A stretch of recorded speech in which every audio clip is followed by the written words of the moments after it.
एक गांव में एक गरीब व्यक्ति रहता था। वो गरीब व्यक्ति रहता था तो एक भगवान के भक्त ने कहा कि आप भी भगवान की मुरली सुन लिया करो, आप भी शिव बाबा को याद कर लिया करो। शिव बाबा परमधाम से आए हैं, आप भी नौमासाम याद कर लिया करो, बाबा की याद में भोजन बनाया करो, शिव बाबा को भोग लगाया करो। वो कहता था अरे ऐसी कोई बात नहीं है, आप ही याद करो। भाई मैं ऐसी जगह जाता नहीं हूं, मैं भगवान वगैरह को याद नहीं करता। कुछ दिन बाद तो वो बीके भाई ने, बाबा के बच्चे ने उसे 50,000 रुपए दिए और कहा लीजिए 50,000 रुपए, तुम किसी को मत बताना और ये पैसे भी तुम 50,000 कभी भी मत देना, तुम खाओ पियो आनंद से रहो। ऐसे करके वो 50,000 रुपए दे दिए। अब वो व्यक्ति जिधर भी जाए वो ये कहे कि देखो उस व्यक्ति ने मुझे 50,000 रुपए दिए हैं। कोई रास्ते से जा रहा है, कोई कहीं कोई मिल रहा है, बस यही कह रहा है कि उसने मुझे 50,000 रुपए दिए हैं, उसने मुझे 50,000 रुपए दिए। वो बाबा के बच्चे जहां भी कोई घर ले रहे हैं तो उसको बुला रहा है, तो वो भाई तुरंत ही चला रहा है। कहीं भी जा रहे हैं तो उसको बुला रहा है, तुरंत ही आ जाता है, सारे काम छोड़ के आ जाता है। और जहां जा रहा है यही कह रहा है कि उसने मुझको 50,000 रुपए दिए, उसने मुझको 50,000 रुपए दिए हैं, वो बहुत अच्छा भाई है, देखो उसने मुझको 50,000 रुपए दिए हैं, वो बीके भाई है ना, बाबा की बच्चे, बहुत अच्छा है। तो एक दिन बहुत ज्यादा काम था उसको और उसको बुलाया, वो तुरंत आ गया। उसने कहा इतना काम था तब भी तुम आ गए, केवल मैंने 50,000 रुपए दिए तुमको और तुम इतने ऐसे बन गए जहां हमारे परिवार वाले रिश्तेदार वो नहीं आते, लेकिन तुम तुरंत ही चलाते हो। ये जीवन भी भगवान का दिया हुआ है, करोड़ों रुपए का नहीं मिल सकता है, ऐसा शरीर भगवान ने दिया है। भगवान हमें सब कुछ देते हैं, शरीर दिया, खाने को दिया, पीने को दिया, आंखें दी, कान दिए, मुंह दिया, सब कुछ दिया, कोई चीज की कमी नहीं छोड़ी भगवान ने। इतना अथाह धन दिया और ये धन देने के बाद भी हम उसे याद नहीं करें तो ये हमारा जीवन कैसा है। इस कहानी से हमें ये सीख मिलता है कि जिस तरीके से 50,000 रुपए उस व्यक्ति ने दिए, बार बार वो यही कह रहा है कि उसने मुझको 50,000 रुपए दिए, उसने मुझे, ऐसे ही हम बार बार ये सोचें कि भगवान ने मुझे बहुत सुंदर शरीर दिया है, भगवान ने मुझे बहुत कुछ दिया है, भगवान ने मेरे लिए सब कुछ दिया, भगवान ने खाने को भोजन दिया, पीने को पानी दिया, सब कुछ दिया भगवान ने, मेरे लिए कोई चीज की कमी नहीं छोड़ी। वाह वाह वाह वाह। जब भी शिव बाबा की मुरली शुरू हो तुरंत ही कहना चाहिए चलो बाबा की मुरली सुनने के लिए, जो हर जन्म जन्म का साथी है। जबकि वो 50,000 रुपए उस व्यक्ति ने दिए तो वो 50,000 रुपए तो जल्दी ही उठ जाते हैं, लेकिन भगवान हर जन्म जन्म देता है, कभी भी वो भगवान देने में कंजूसी नहीं करता, हर समय देता है, छप्पर फाड़ के देता है। इसीलिए तो कहते हैं सारे देव देते हैं दुनिया में, पल्ला झाड़ के भोलेनाथ देता है छप्पर फाड़। इतना कुछ देने वाला, हर जन्म में साथ निभाने वाला, बिगड़ी को बनाने वाला, दुख करता सुख करता परमात्मा सब कुछ दे रहे हैं। करोड़ों रुपए का शरीर दिया है। आप जांच करिए, किसी हॉस्पिटल में जाइए और पूछिए कि आंखों की कीमत क्या है।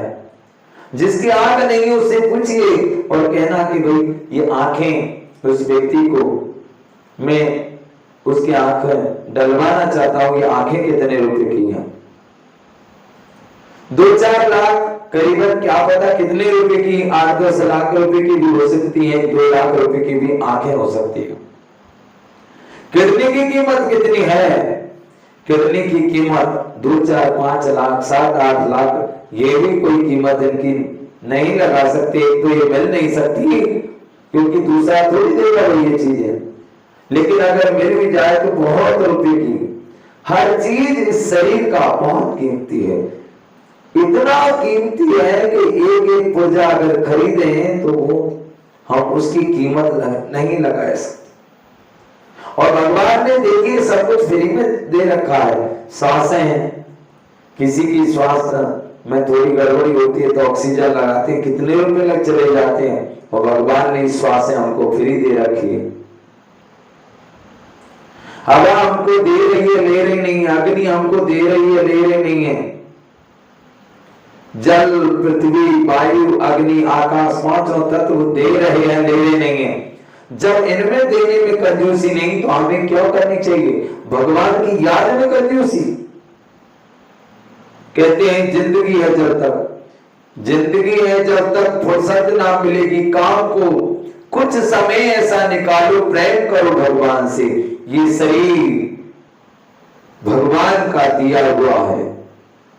तुझको मानुष जन्म मैंने हीरा दिया, तू इसे वृथा गवा दे तो मैं क्या करूं। ये मानुष जन्म भगवान ने हमको हीरे समान ये हीरा दिया है। बड़े भाग मानस तन पावा, सुरदेव लव सब ग्रंथ गावा।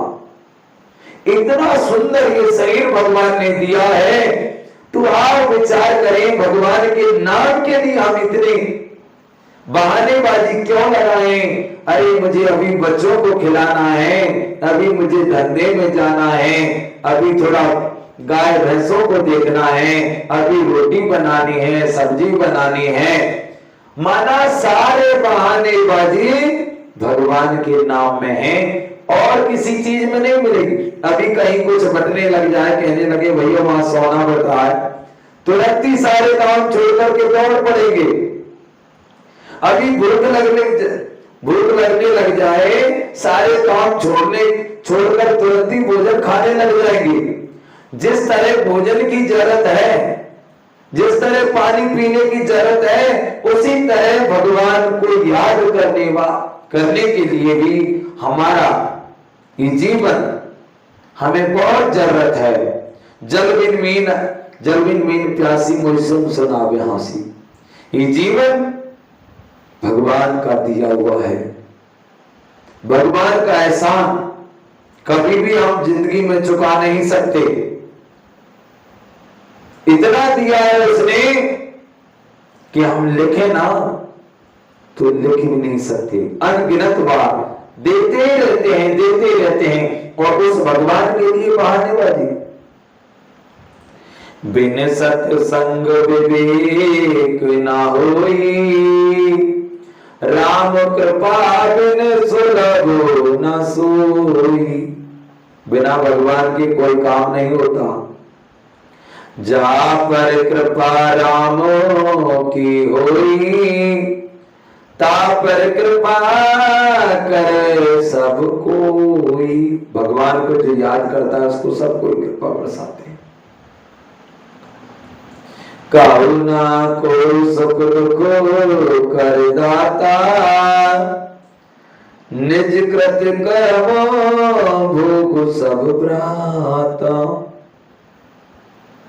ये सारे रहस्य में सारी बातें सभी धर्मों की आत्माओं ने ऊपर एक उंगली उठाई है कि वो एक है और उस एक को याद करने से सारी समस्याओं का समाधान होता है। कहते हैं जाको राखी साइया मार सके ना कोई, बाल ना बाका कर सके जो जरूरी हो। उस परमात्मा को याद करने से फिर हमें कहीं भागने की जरूरत नहीं पड़ती। वो हमें हमेशा सुख देता है। इसीलिए उस परमात्मा पिता को याद करना हमारा परम परम परम कर्तव्य है। ओम शांति, ओम शांति।